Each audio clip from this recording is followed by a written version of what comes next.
وأنت عني أني وأني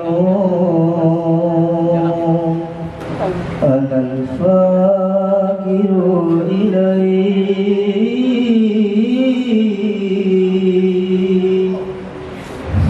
إليك يا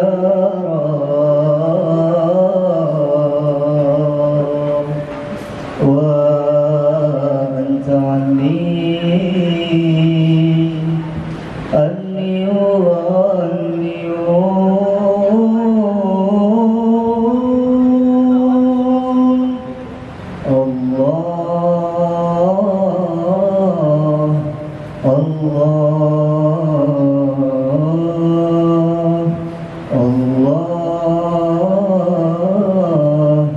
الله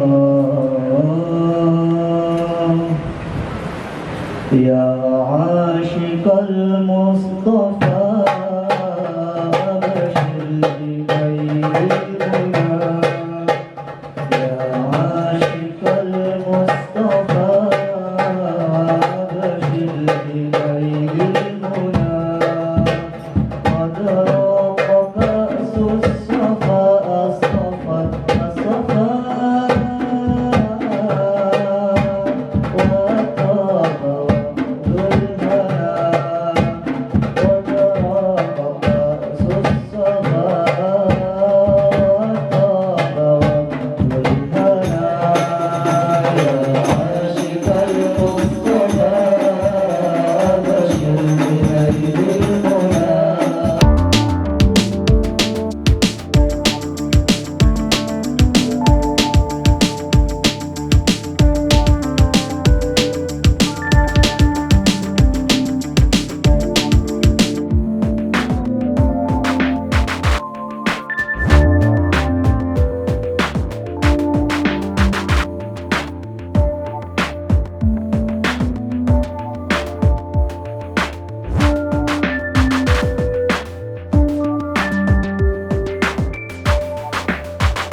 Assalamualaikum warahmatullahi wabarakatuh. Bismillahirrahmanirrahim. Bismillahil malikil qudusis salam. Bismillahil adidil hakim.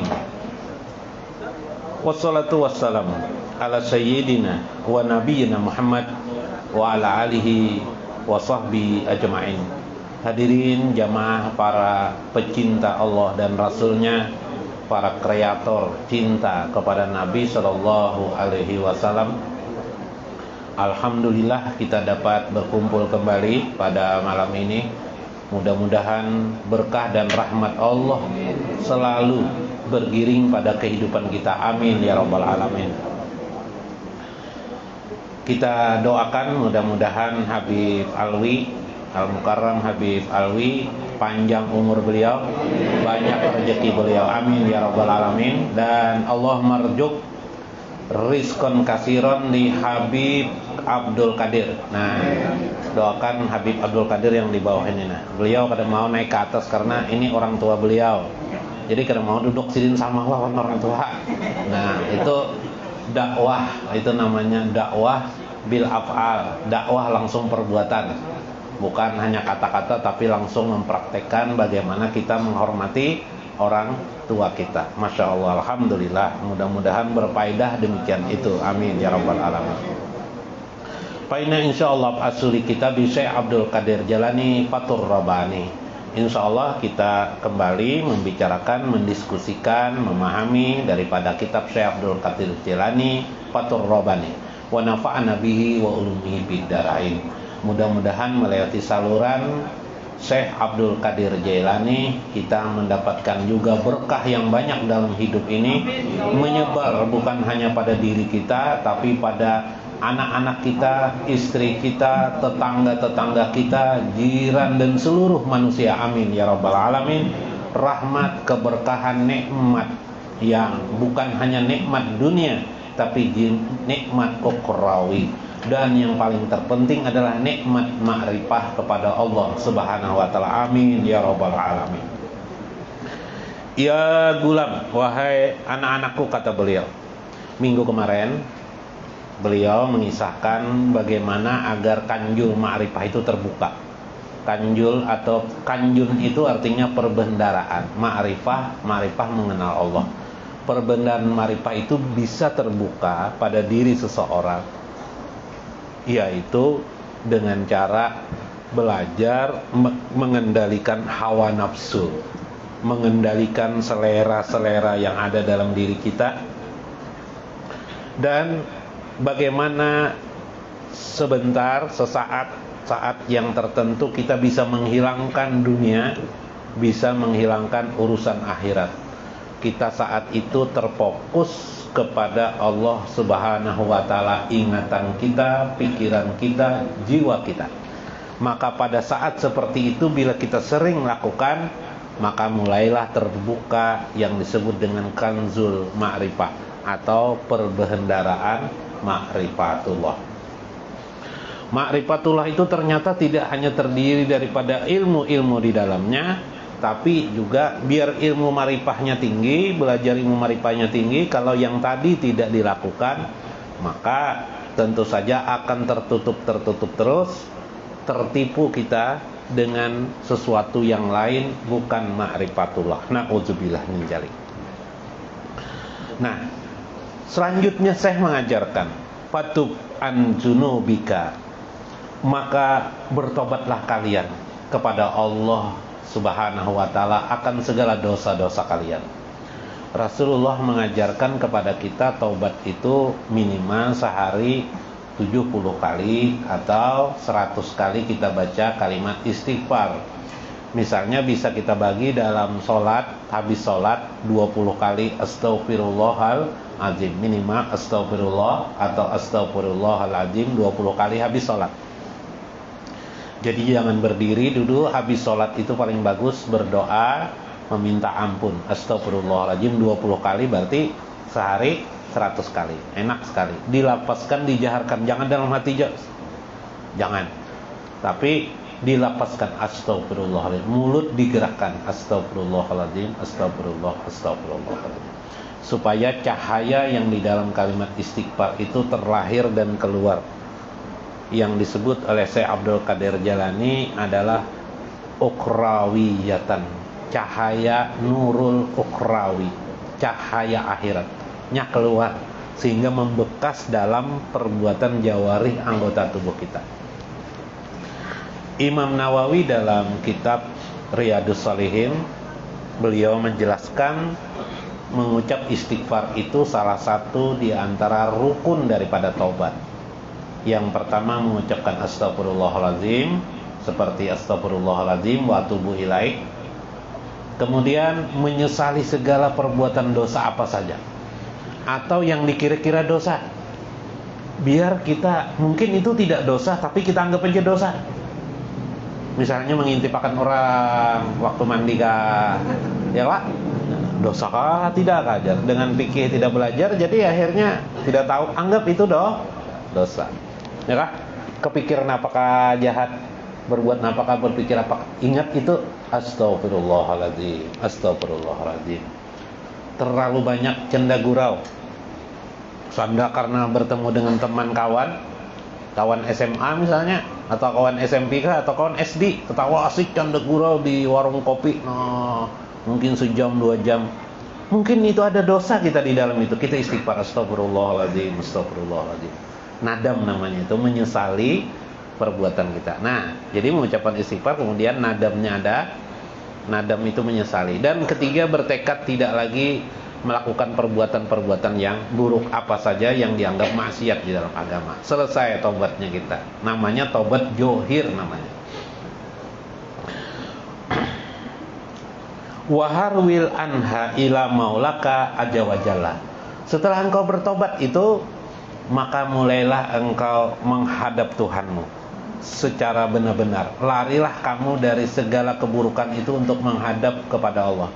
Jadi alangkah baik memulai amalan itu dengan taubat kepada Allah. Jadi nanti mau amalan apa?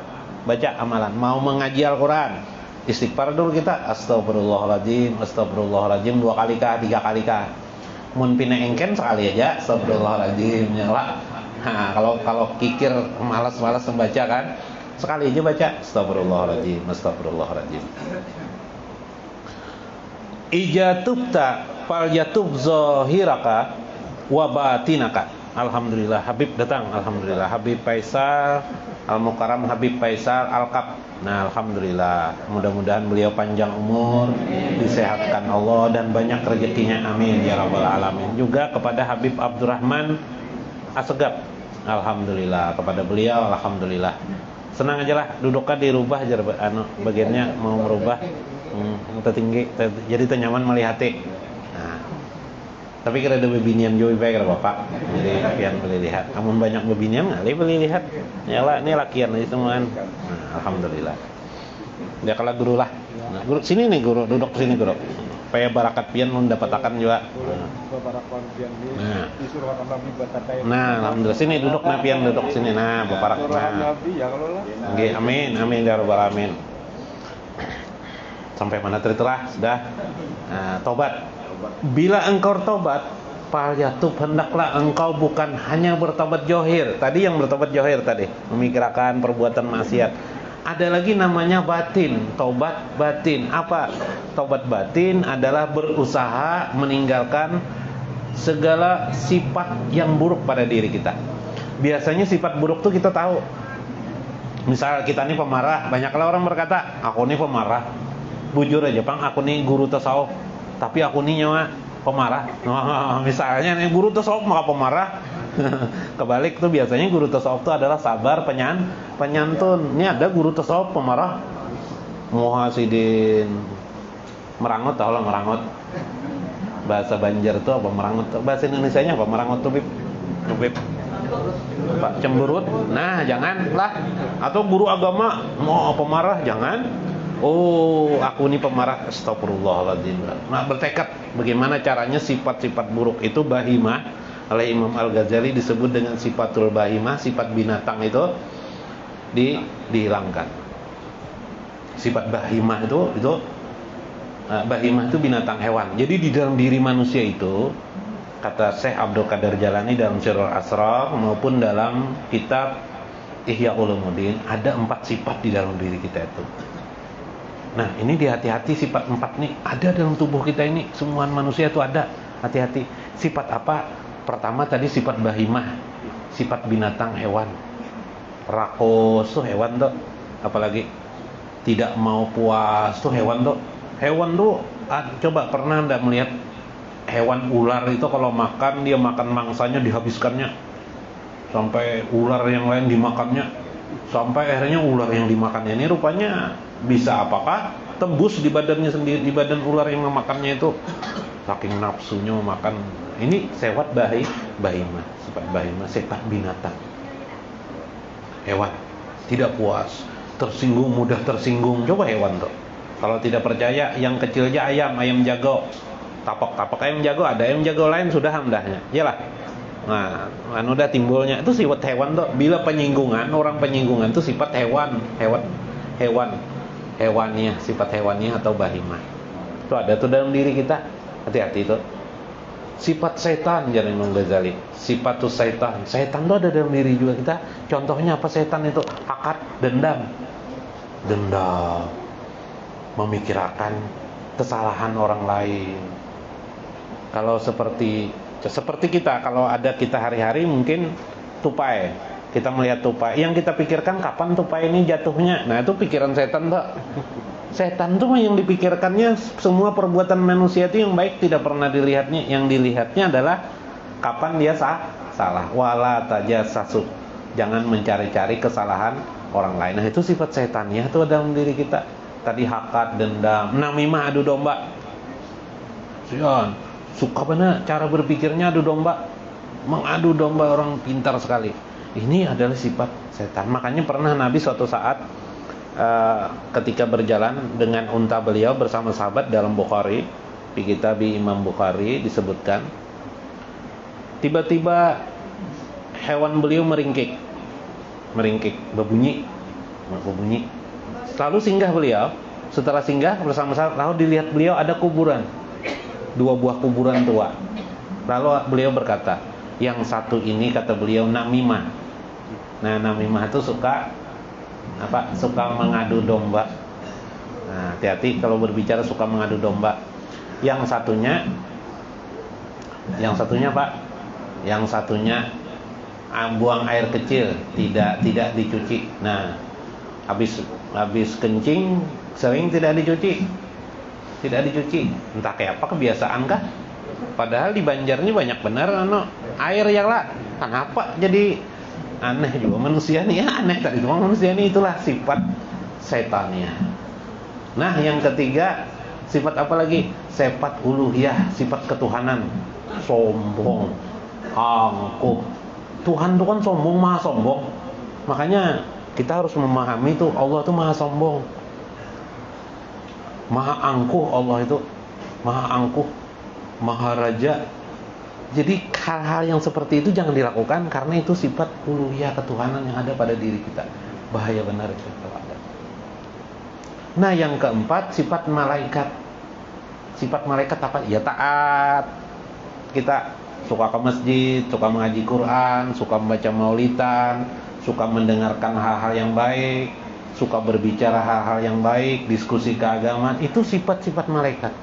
Malaikat tuh kerjanya di atas selain bertasbih dan bertahmid, ngobrol. Percaya kan malaikat tuh ngobrol. Banyak hadisnya malaikat tuh ngobrol. Iyalah, pernah dengar lah malaikat ngobrol. Ngobrol malaikat tuh.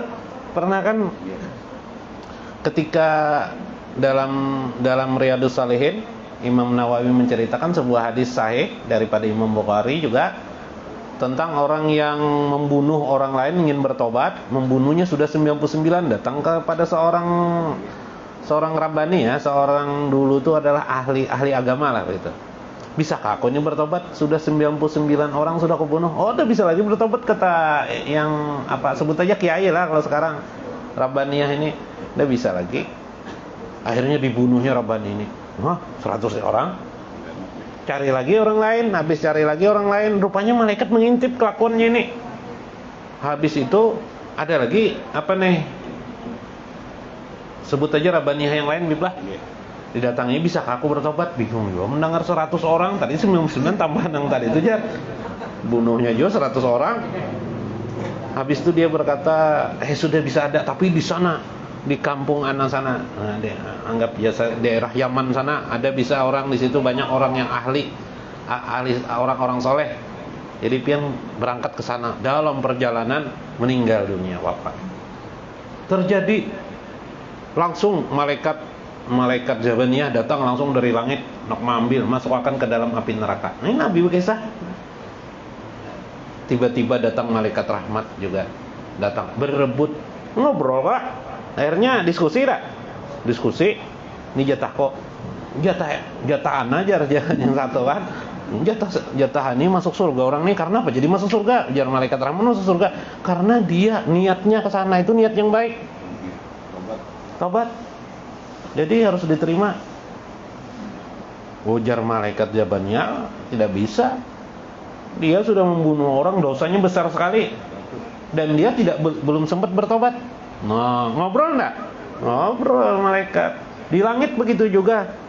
Barang siapa jarami rahim yang punya kasih sayang alal makhluk fil ardi, di muka bumi, maka penduduk langit juga akan menjadi kasih sayang ya Kak Guru lah kepada orang tersebut. Berarti penduduk langit itu berebutan. Dalam hadis lain, malaikat pun akan turun, atau bila dia sedang berjalan, ada malaikat yang berjalan mondar-mandir, kerjanya jalan-jalan jauh sana mari, sama helm kita juga pengangguran. Ada juga malaikat itu pengangguran. Melihat dia ada orang berzikir seperti kita ini, dudukan berzikir. Dalam hadis Nabi, dalam Bukhari juga, Muslim juga meriwayatkan, apa? Setelah itu melihat, duduk dia melihat, dan dia berdoa kepada ya Allah, ampuni ikfir liman hadir fil majlis. Ya Allah, ampuni ya Allah dosa-dosa orang yang hadir di majlis. Jadi di majlis ini tidak perlu lagi baca istighfar, astagfirullahaladzim, tidak perlu lagi. Kenapa? Malaikat sudah minta ampunan. Ya lah, bahkan ya Nabi, ikan-ikan pun ikut memintakan ampun, subhanallah. Jadi yang perlu di majlis ini apa? Ilmu. Nah, ilmunya yang penting. Nah, ini tadi itu kan ilmu sudah kita. Oh, begitukah caranya bertobat? Indillah, di sisi Allah Subhanahu wa taala. Alhamdulillah. Guru Jena, sini silakan, tafadhol. Dihadangi Habib. Lawas kada turun ya. Nah, lawas ja kada turun ya sedikit. Garingan sedikit. Alhamdulillah garingan sedikit. Duduk silakan. Nah. Ini Guru Jena. Hati yang lembut. Kalau Guru Mulyadi itu hati sedikit tak karas sedikit. Mun kada karas, ndak bisa memandikan orang mayit. Yalah, soalnya memandikan mayit ini harus tabah hati. Macam-macam orang meninggal tuh. Hah? Ada yang matanya sungat bebincalak, bepijin. Hah? Orang meninggal. Ya, Guru lah, ya kan lah. Guru Mulyadi lah. Bahaya banget. Harus tabah hati, ya baiklah. Ada yang melipat tangan di sini. Nah, apa boleh pulang? Lipat tangan. Ada juga aneh. Bini meninggal dunia, guru mayit hadangi dulu jar lawan guru mayit. Kenapa? Aku dulu hadangi dulu. Sekalinya melingkangi mayit bini ini dilingkanginya 2 kali 3 kali. Kenapa jadi pian melingkangi tak kajut? Nah, kalau tidak tabah ya Pak melihat gitu. Apa pian jadi melingkangi? Biniku dulu jar menyuruhku kalau ingin beristri lagi langkahi dulu mayitku jar. Dulu lah. Nah, saya iya akan sini apa? Bagus saya. Silakan ya, taruhkan. Nah, jadi sudah kita kembali tadi itu, maka ada lagi taubat namanya taubat batin, yaitu membuang sifat-sifat 4 tadi yang ada pada diri kita yang jelek-jelek itu tadi. Sisa yang ada adalah sifat ketaatan, yaitu sifat malaikat. Atau batu qalbun daulatun. Taubat itu ketahuilah, itu adalah qalbun daulatun, kekuatan hati. Taubat itu adalah kekuasaan. Taubat itu adalah kekuatan batiniah yang paling utama bagi seorang hamba. Jadi bahasa lain, lapangan terbang. Lapangan terbang tuh pokoknya bila hendak ke langit harus melewati naik pesawat. Pesawatnya itu di mana tempatnya? Di landasan pacunya. Landasan pacu itu adalah daerah kekuasaan. Ya lah, kekuasaan siapa? Kekuasaan landasan pacu itu terhadap siapa saja yang mau naik ke langit atau ke atas. Kalau kita ingin naik ke alam yang tertinggi, yaitu alam apa kemarin yang ketujuh? Alam lahut, alam ketuhanan, minimal alam ruh, apa lagi? Alam apa lagi? Alam ruh, alam mulki, alam malakut, naik lagi alam sultani, alam jabarut, sampai ke alam lahut. Landasan pacunya di mana? Di taubat. Astagfirullahaladzim dulu, astagfirullah. Bila pian ingin berzikir, ingin zikir ruh, kemarin zikir roh, ingin zikir nafsi, alhamdulillah. Nah, datang lagi Habib Hasan Alkaf, alhamdulillah. Panjang umur pipian, amin. Allahumma tawil umurahu, amin. Warzuq lahu rizqan kasiran wa wasi'an, amin ya rabbal alamin. Nang di luar didoakan juga rezeki lah. Nang malaikat hadir juga didoakan rezeki, nya kada tahu di rezeki malaikatnya. Doakan supaya malaikat mendoakan kita terus lah, amin. Bagaimana itu? Landasan pacu. Maka qalbun daulatun, hati itu kata saya, hati itu landasan pacu kita. Kalau ingin menghadap Allah, kalau ingin bersatu dengan Allah, kalau ingin bersekutu dengan Allah, kalau ingin masuk di hadrat Allah, kalau ingin menyelam di samudra ketuhanan, landasannya adalah di hati kita, yang hati itu sudah disirami dengan taubat kepada Allah Subhanahu wa ta'ala. Nah, paham benar telah tu seh madahkan. Ikla syabal ma'asi bi taubatil khalisah. Maka sunyikanlah dirimu, kemudian sunyikanlah dirimu dengan daripada pakaian-pakaian maksiat. No, hebat kelas saya Abdul Qadir Jalani bahasanya pakaian maksiat yang biasa kamu pakai maksiat. Itu bagaimana? Karena biasanya maksiat itu kebiasaan. Yalah, kebiasaan nyambung ayam. Nyambung ayam itu apa? Besaung, saung. Saung itu apa? Bahasa Indonesia nyambung juga lah. Nyambung. Kebiasaan tuh. Itu namanya pakaian. Yang namanya pakaian itu kan biasa dipakai. Jadi Syekh ini mengatakan biasanya kemaksiatan itu kebiasaan sudah. Yalah. Yang suka ngintip perempuan padahal sudah punya istri. Senang benar bila melihat perempuan mandi di sungai itu. Di daerah mana sini sungai saja? Nanti cari sungai. Kalau ingin mengintip perempuan, tinggalkan pakaian-pakaian seperti itu. Ya lah. Suka apa lagi? Suka duduk berjudi. Ya lah. Suka apa lagi? Suka apa lagi? Suka ke hotel-hotel cari itik-itik di hotel. Nah, cari itik-itik di hotel. Suka di hotel itu kebiasaan toh. Tinggalkan pakaian kayak itu. Ya kalau ada, nah mungkin ada, yang tidak ada Bapak.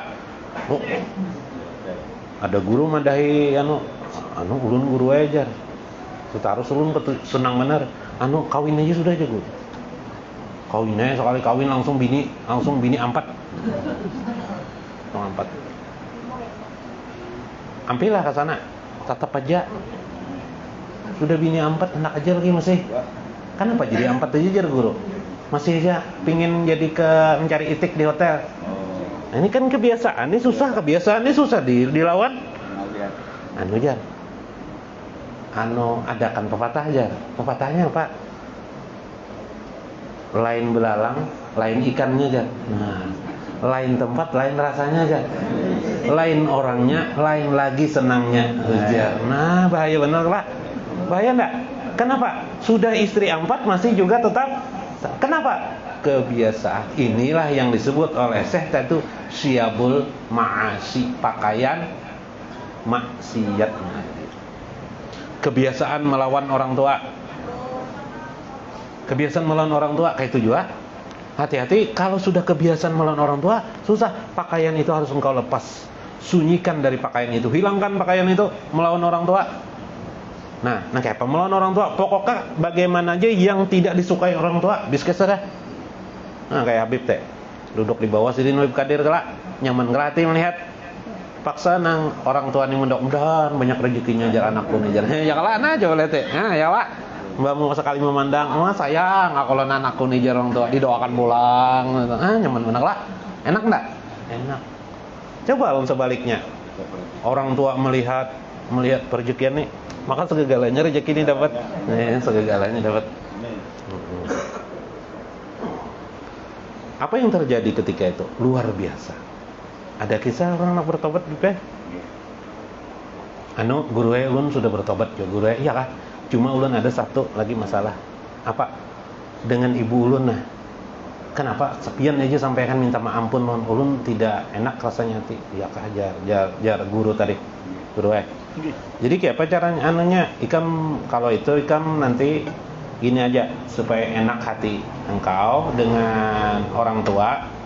Nanti bila ada ibu Anda sudah ikuti amalan orang dulu, cium kaki sidin cium, habis itu ambil air di baskom kah, letakkan di kaki nih Pak, di baskom tuh, minum airnya supaya enak hati kamu.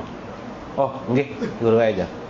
Ringkas kisah habis pulang pengajian dengan guru itu udah ditunggu di rumah, orang tuanya tidak ada juga, belum datang kalinya, ditunggu aja di muka rumah. Sekali datang orang tuanya ambil baskom, siapakan langsung cium kaki beliau, diminumkan air teh itu. Ya alhamdulillah jeru. Cuma guru mbak kejadian kemarin tuh mbak mengikuti nasihat pian kemarin 3 hari ulun opnam di rumah sakit. Nah kan apa jaran itu? Karena waktu ulun meminum air kaki ibu tuh rupanya ibu ulun, orang tua ulun waktu itu berjalan ke pasar.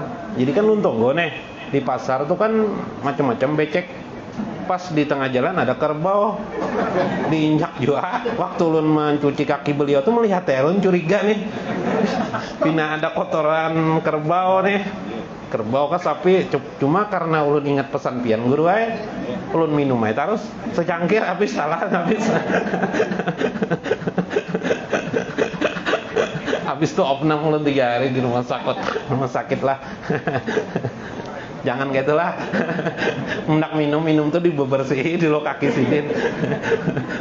Ya kalau lah. Nah itu. Ini adalah dengan cara itu teknik, enggak ada masalah.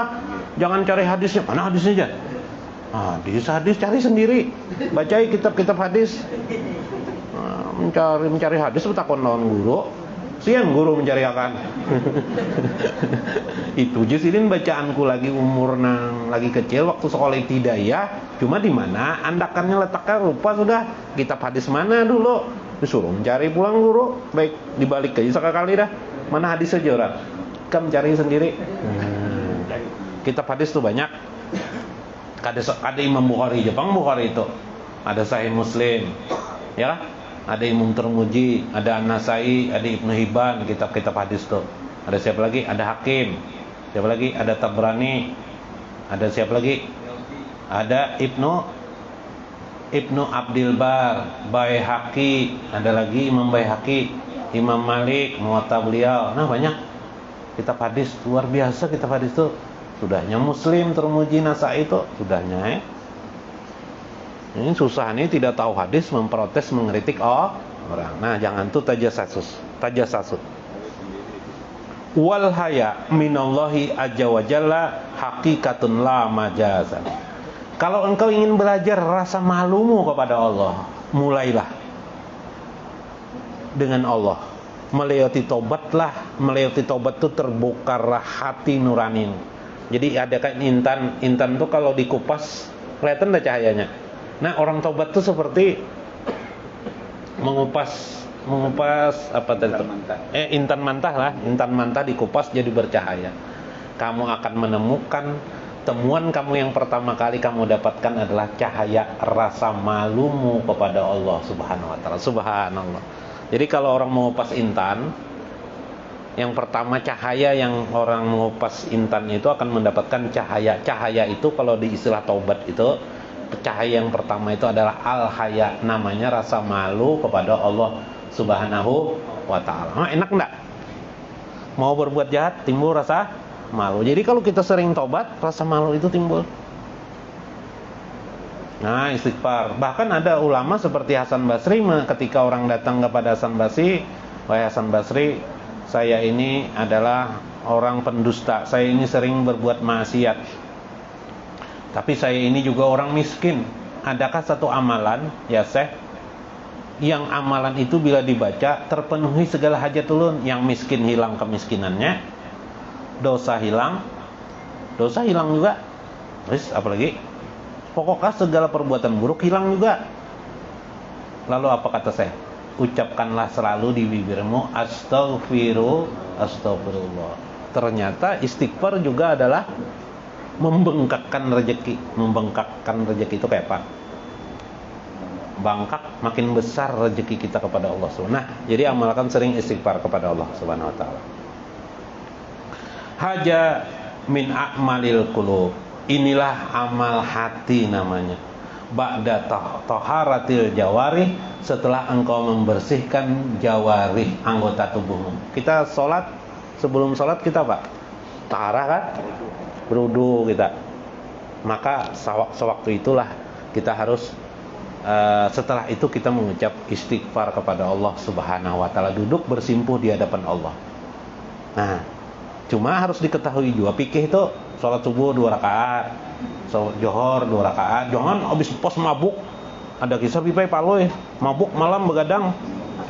Nah, ini pas ajan subuh, dengar ajan subuh di masjid di kampung kan, datang aja ke masjid, pindah mabuk-mabuk. Nah, ini kan belum taharah orang ini. Pas ada ustadznya di situ, guru Mas Kuni kan situ ada guru Mas Kuni ya guru Mas Kuni. Loy, paloy. Pindah mabuk paloy ini. Kenapa bapak sini loy? Mau sholat kayak aja. Mau sholat, mau sembahyang. Sholat apa? Sholat subuh kalau. Pindah mabuk orangnya. Berapa rakaat gerang sholat subuhnya?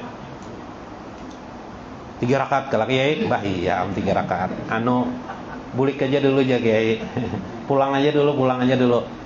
Dah cuci, mandi, jujur bersihkan taharah, hilangkan mabuknya. Karena sholat itu tidak boleh dalam keadaan mabuk. Rupanya di jalanan pulang ada kawan garbus, namanya garbus, Anang Garbus, jar Anang Garbus. Ini pas di jalan lu temu, kemana Pak? Kemana? Bulik jar. Kenapa bulik? Kamu nak kemana jar paloy ini Anang Garbus? Nak sholat jamaah, sholat subuh hari ini. Berapa rakaat gerah? Sholat subuh itu jar paloy 2 rakaat, bah 2 rakaat, 3 rakaat aja aku disuruh bulik oleh guru jar. 3 rakaat aja aku dibawa pulang, apalagi kamu nak 2 rakaat aja bulikan aja kita jar. Bah iya Bang Garbus. Bingung Garbus. Nah, semua. Nah, jadi pikir itu harus tahu lah, kenal lah, ya lah jahirnya apa. Tanyakan udah apa? Tanya dengan teman-teman di sebelah. Tanya. Kalau sudah mangka juga teman tidak ada yang bisa menjawab, tanyakan non guru supaya pakai sanad gitu. Ya kan? Sanad dengan teman A dulu teman B kalau tahu kan. Nah, sudah juga sini masih juga pindah buntu, hanya ke tempat tuan guru. Ya kan? Supaya apa? Supaya ada sanad ilmunya, ya kalau berenteng perenang ya lah. Nah, dapat pahala semuanya. Ya lah, ya kak guru lah. Nah, supaya dapat pahala dakwah semuaan. Alhamdulillah. Bi a'mali syar'i, yaitu dengan amal-amal syar'i. Al-qalib lahu amal wal qalbu lahu amal. Karena sesungguhnya ketahuilah simpulannya, hati itu ada amal, anggota tubuh juga ada amal. Ketika kita sholat, sembahyang, sholat Allahu Akbar, ada amal jawarih, amal anggota tubuh. Iyalah, Allahu Akbar ya, perbuatan siapa? Perbuatan tubuh lah, tangan, kaki, itu amal jawarih, namanya amal jahir. La ilaha illallah, kita berzikir, la ilaha illallah, namanya amal jahir. Di samping itu ada lagi amal yang kedua yang harus kamu lakukan, yang disebut dengan amal al-qalbu, namanya amal hati. Amal hatinya apa? Mengingat Allah, mengagungkan Allah, membesarkan Allah di dalam jiwa kita, di dalam hati kita. Subhanallah. Maka kesimpulannya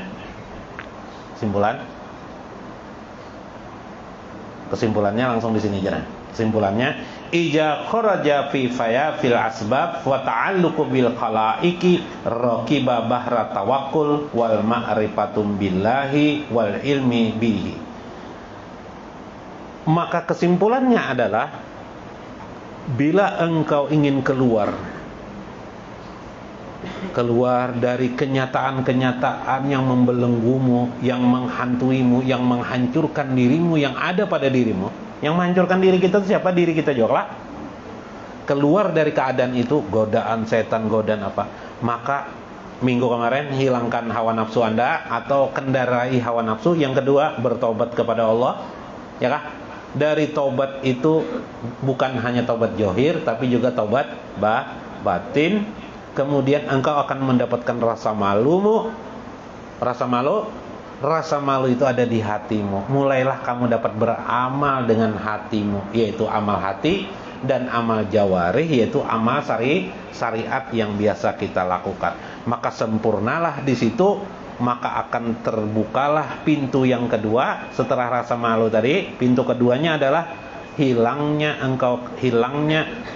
pahaman engkau bahwa sebab-sebab yang ada ini ternyata kembali kepada sebab yang pertama, wa ta'aluki bi khalaiki.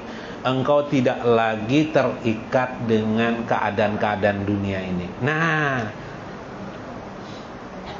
sebab kemarin kita sudah tahu susahnya kita menghilangkan keterikatan kita dengan dunia.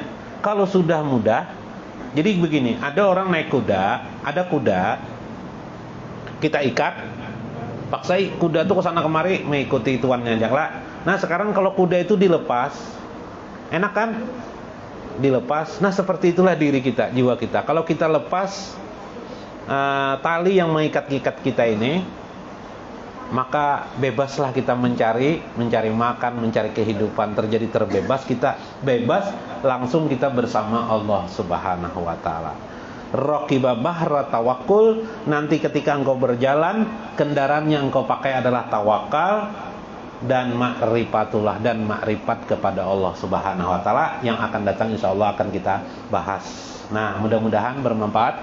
Wallahul muwaffiq ila aqwamit thoriq. Assalamualaikum warahmatullahi wabarakatuh.